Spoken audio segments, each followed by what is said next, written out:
This is exactly how I was able to fix Wild Rift game. That app is stuck in verifying files. So what I had to do is that I had to close the Wild Rift game, and instead I went to the settings app on my phone here, as you can see, and then I scrolled down and I clicked on general here, and then I clicked on storage.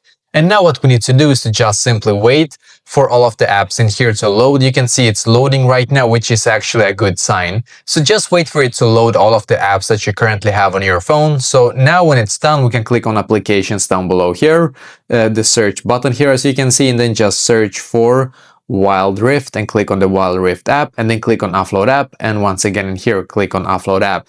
Just wait a couple of seconds for it to load now, so we're just gonna wait a couple of seconds for it to load, and then click on the reinstall app button here, as you can see. Then when it's done, you can go back. Once again, I'm just going to show you. You can see it says loading here. So just wait for it to complete this process, and when it's done, you're going to go back and try once again. So this completely fixed it for me, and I hope that this will be able to fix it for you as well.